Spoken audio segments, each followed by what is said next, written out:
আলাইকুম হ্যালো প্রিয় লিসেনার্স, কেমন আছো তোমরা? যে যেখান থেকে আমার গল্প শুনছো সকলকে শুভেচ্ছা অভিনন্দন। ভূতের গল্প উপহার দেওয়াই হচ্ছে আমার, কেবল তোমাদের উপর নির্ভর করে। তবে ভূতের গল্প শুনিনি এমন একজন মানুষ খুঁজে পাওয়া যায়। শৈশব থেকে বৃদ্ধ পর্যন্ত কোনো না কোনোভাবে আমরা একটা আকর্ষণ থেকেই যায় ভূতের গল্পের প্রতি। তো আজকে তেমনই একটা ভূতের গল্প আমি তোমাদের মাঝে তুলে ধরবার চেষ্টা করব। যে যেখান থেকে আমার গল্প শোনো কিন্তু আমার চ্যানেল সাবস্ক্রাইব করোনি, প্লিজ সেই সকল বন্ধুদের বলবো চ্যানেলটা সাবস্ক্রাইব করে সঙ্গে থেকো। আর যারা করেছো তাদেরকে অসংখ্য ধন্যবাদ জানাচ্ছি। বিশ্বজিৎ দাসের কলমে লেখা আজকের এপিসোড এজিএস খায়রুল। গল্প পাচ্ছে আমি বাদল রায়হান আছি তোমাদের সঙ্গে। শব্দ সাউন্ড এডিটিংয়ে তাহমিনা রায়হান মিম, পোস্টার ডিজাইন করেছেন আরিফিন রায়হান অনন্ত। আমার খুব খারাপ লাগছিল, মনে হচ্ছিল মরে যাই, আবার মনে হলো আমি মরলেই বা কার কি।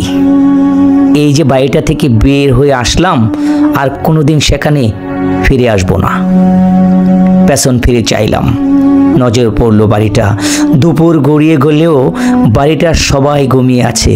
আমি বেরিয়ে পড়েছি সেখান থেকে। কেউ জানেনি, কেউ দেখেনি, আমি নিজেই চাইনি কেউ দেখুক। যতই কাপুরুষের মতো হোক, মন চাইছে না এখান থেকে আর দূরে পালিয়ে যেতে, আর যেন ফিরে আসতে না হয় এই বাড়িতে। অথচ এই বাড়িতেই রয়েছে আমার স্ত্রী, যার জন্য একসময় আমি ঘন্টার পর ঘন্টা মহিলা কলেজের গেটে দাঁড়িয়ে থাকতাম। তখন কত দিন কলেজ ফাঁকি দিয়ে দুজন ঘন্টার পর ঘন্টা রিক্সায় ঘুরে বেরিয়েছি, কত গান আর স্বপ্ন রচনা করেছি। শ্যামলী বলতে তোমাকে ছাড়া এই জীবনে কল্পনা করতে পারি না। এখন বলে তোমাকে ছাড়া আমার জীবনটা চলে যাবে। তখন বলতে তুমি আছো আমায় দেখো সবচেয়ে সুপুরুষ। আর এখন বলে তোমার মতো অপদার্থ আমার কপালে যে কেমন করে জুটলো। বিয়ের আগে বলতো আমার বাবা মা ভাই বোন সবাই খুব ভালো, তারা জামাইকে খুব আদর যত্ন করে। এখন দেখছি আদর যত্নের বহর। শাশুড়ি মা আজ সকালে আমাকে সাফ সাফ জানিয়ে দিয়েছে তুমি চলে যাও, শ্যামলী যতদিন ইচ্ছে হয় এখানে থাকবে, যদি যেতে ইচ্ছে না হয় যাবে না। কলেজে পড়ার সময় একটা বিয়ে বাড়িতে শ্যামলীর সাথে আমার পরিচয় থেকে প্রেম। আমি সরকারি চাকুরি, বাবা মার একমাত্র সন্তান জেনেও আমার প্রতি ওর আকর্ষণ একটু বেশিই মনে হয়েছিল তখন। ওর হোস্টেলের বান্ধবীরা তখন ওর ভাগ্য নাকি ঈর্ষা করত। তাই ইন্টারমিডিয়েটে পরীক্ষার সময় ওর চাপাচাপিতে বিয়েটা সেরে ফেলেছিলাম দুজনে। আমার বাবা দুঃখ পেলেও কিছু বলেনি।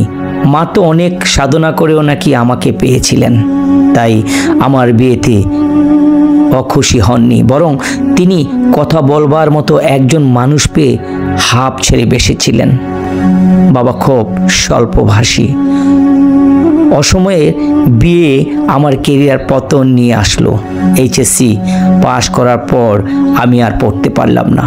ডিগ্রি ভর্তি হয়েছিলাম, কিন্তু লেখাপড়া আর সংসার একসাথে এক পথে চলতে পারে না। বাবার চাকরির টাকায় কিছুদিন সংসার চলতো, তারপর বাবার রিটায়ারমেন্টের পেনশনের টাকা কিছুদিন। এরই ফাঁকে 2 সন্তানের বাবা হয়েছি। পাশাপাশি একবার ব্যবসা করতে গিয়ে ডাব্বা মেরেছি। কয়েকটা প্রতিষ্ঠানে সেলসম্যানের চাকরিও জুটেছিলাম। 1 মাসের বেশি কোনোটাতেই টিকতে পারিনি। ইতিমধ্যে শ্যামলীর মধ্যে বেশ পরিবর্তন এসেছে। সেই দিনের কিশোরী শ্যামলী দেখলে এখন কেমন মহিলা মহিলা বলে মনে হয়। সে কোনোভাবেই আমাকে তার কাছে ভিড়তে দেয় না। মাঝে মাঝে বাচ্চাদের সামনে মারতে পর্যন্ত হাসে।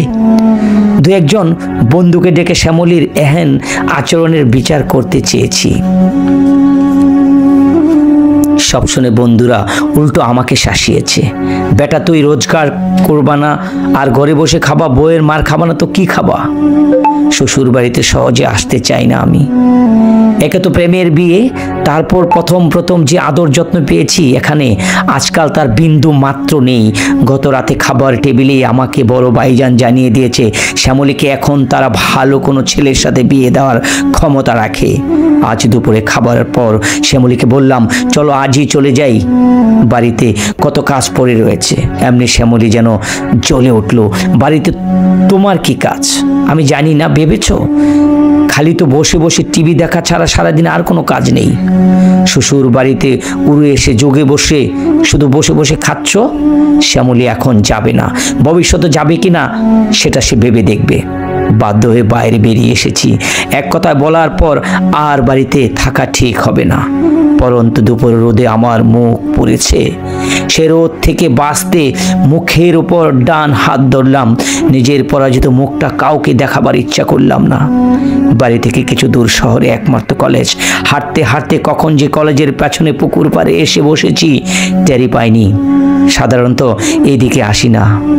আশপাশটা লোকজনের চলাচল এমনিতেই কম, তাই লোকজনের গলা শুনতে পেলাম কম। খুব সহজেই নিজেকে সামান্য নিয়ে চিন্তায় ডুবে যেতে পারলাম। কি ভাই, গভীর মনোযোগ দিয়ে কি এত ভাবছেন?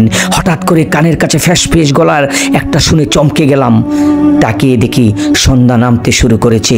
সিঁড়িতে কেউ একজন এসে বসেছে। আরো অন্ধকার, তার অবয় দেখতে পেলাম, চেহারাটা দেখতে পেলাম না। এলাকায় নতুন নাকি? আবার প্রশ্ন। হ্যাঁ, দিনাজপুরের বাড়ি। এখানে শ্বশুর বাড়িতে বেড়াতে এসেছি। তাই বলুন, এই পুকুর পাড়ে সহজে কেউ আসে না, বসে না। আপনি তো নিজেই এসে বসেছেন। আমি বললাম, আমার এই জায়গাটা খুব প্রিয়। আমার হবু ভাবি নিয়ে এখানে বসে এক সময় গল্প করতাম কিনা। এখন বসেন না? একা যে গল্প করতে নিজেকে হালকা বোধ করছি। অন্ধকারে হাসলো মনে হয় লোকটা। আমি এক কলেজের ছাত্র সংসদের 5 বার এজিএস ছিলাম। সবাই আমাকে এজিএস খায়রুল বলে চিনত মানে? কতদিন আগে? এই বছর 6 আগে হবে। তার মানে আপনি ছাত্রত্ব শেষ করেছেন? লোকটি মনে হয় বিরক্ত হলো আমার কথায়। ছাত্রত্ব তো কবেই শেষ, তবু এখানে এসে মাঝে মাঝে বসি, পুরনো স্মৃতি রোমাঞ্চ করি। শাহজাদির কথা ভাবি। শাহজাদি। হ্যাঁ, যখন এজিএস ছিলাম তখন আমার অনেক মেয়েরা আমার সাথে বন্ধুত্ব করার জন্য পাগল ছিল। সেটা ক্যাম্পাসে যেমন আমাদের সর্বদা পাড়ার মুসলমান মেয়েরা তেমনি পাগল ছিল। আসল কথা, আমাদের পারিবারিক অবস্থা ভালো ছিল। বাবা আশিক মাহমুদ উপজেলা চেয়ারম্যান ছিলেন। মেয়েরা কারণ অকারণে আমার কাছে আসতো, কিন্তু আমার ভালো লেগে গেলে শাহজাদিকে। তখন কি জানতাম শাহজাদি বড় ভাই শহরের সবচেয়ে কুখ্যাত সন্ত্রাসী। তারপর আর কি, শাহজাদির সাথে আমার বন্ধুত্ব হয়ে গিয়েছিল। দুজনের মাঝে মাঝেই এই পুকুর পাড়ে বসে গল্প করেছি। কিন্তু শাহজাদির ভাই সেটা জানতে পেরে হঠাৎ একদিন ওর কলেজের আসা বন্ধ করে দিল। তারপর? শ্বাসরুদ্ধ প্রশ্ন করলাম আমি। দীর্ঘশ্বাস ছাড়লো মূর্তিটি। শাহজাদির আত্মহত্যা করেছিল। নিস্তব্ধতায় নেমে এলো আমার মাঝে। হঠাৎ লক্ষ্য করলাম অন্ধকারে নেমে এসেছে চারপাশে। উঠতে উঠতে বললাম, আজ যাই ভাই, আবার আসবেন। ছায়ামূর্তি বলল, শাহজাদির কথা ভেবে মাঝে মাঝে এখানে ছুটে এসে বসি। কখনো এখানে সমস্যায় পড়লে এজিএস খায়রুলের কাছে সোজা চলে আসবেন। মাথা নিচু করে হাঁটতে শুরু করলাম। নিজে যে সমস্যা তা কাউকে আর বলা হলো না। সহ্য করলাম অগাত্য মাথা নিচু করে। ফিরে এলাম শ্বশুর বাড়িতে। শ্যামলী অবশ্য কোনো প্রতিক্রিয়া দেখালো না, যেন জানতাম আমি ফিরে আসবই। ভোর রাতে আমার ঘুম ভেঙে গেল। এজিএস খায়রুল স্বপ্নে এসে আমাকে বলছে, কোনো সমস্যা হলে আমাকে বলবেন। মনে হলো হ্যাঁ, ওকে আমার সমস্যাটা বলা যায়। বাকি রাত ঘুমাতে পারলাম না। সকাল হতেই বেরিয়ে পড়লাম সর্দার পাড়ার উদ্দেশ্যে। এজিএস খায়রুল বাবার নাম বলতে সবাই ঠিকানা খুঁজে পেলাম। সাধারণত একটা দোতলা বাড়ির গেটে এসে পৌঁছলাম। যখন এজিএস খায়রুল খোঁজ করলাম তখন গেট খুলতে আসা লোকটি যেন অবাক হলো। আমাকে ভেতরে বসার রুমে বসতে দেওয়া হলো। একটু পরেই ভদ্রলোক এলেন। বুঝলেন ইনি খায়রুলের বাবা। আপনার পরিচয়? প্রশ্ন করলেন ভদ্রলোক। আমি নিজের পরিচয় দিলাম। আপনি কি খায়রুলকে চেনেন? এত চেনা জানা নেই, মাত্র গতকালই পরিচয় হয়েছে। অবাক হলেন ভদ্রলোক। কোথায় কোথায় পরিচয় হলো, তার কৌতূহল যেন বাঁধ নামছে না। গতকাল সব ঘটনা খুলে বললাম। অনেকক্ষণ চুপ করে বসে থাকলেন আশিস মাহমুদ। তারপর ধীরে ধীরে ঘরের জানালার দিকে বাইরে তাকালেন। তার দু চোখের পানিতে ভিজে উঠল। বললেন, খায়রুল তো বছর 6 হলো মারা গেছে। আপনি যে পুকুর পাড়ের কথা বললেন, সেখানে কে বা কারা যেন ছুরি আঘাতে তাকে খুন করেছে। আমি অবাক হলাম।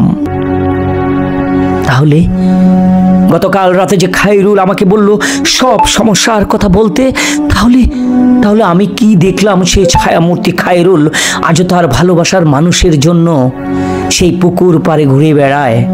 আর আমার সবচেয়ে ভালো মানুষটা আজ আমাকে দূর দূর করে ঘর থেকে তাড়িয়ে দেয়। হায় হতবাকা দুনিয়া!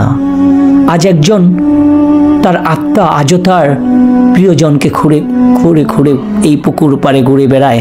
কখনো বা তার শ্রেণীর কোনো মানুষকে দেখলে তাকে বলে, সমস্যা হলে তাকে বলতে। আমি সেই সমস্যার কথা খায়রুলকে বলতে এসেছিলাম, কিন্তু আজ কি জানলাম খায়রুল তার প্রিয়ের জন্য, খায়রুল তার প্রিয়তমার জন্য আজও সেই পুকুর পাড়ে ঘুরে বেড়ায়। যে 6 বছর আগে মরে যাওয়া খায়রুল আজকেও তার প্রিয়তমাকে খুঁজে বেড়ায়। আর আমি হতবাগা, এত ভালোবাসার বিয়ে, এত ভালোবেসে বিয়ে করার পরেও সেই মানুষটা আমাকে দূর দূর করে তাড়িয়ে দেয়। এ কি ভালোবাসা? বন্ধুরা, এজিএস খায়রুল গল্পটা আসলে তোমাদের মাঝে কতটা দাগ কেটেছে আমি জানি না, তবে আমার ভালো লেগেছে পড়তে এসে।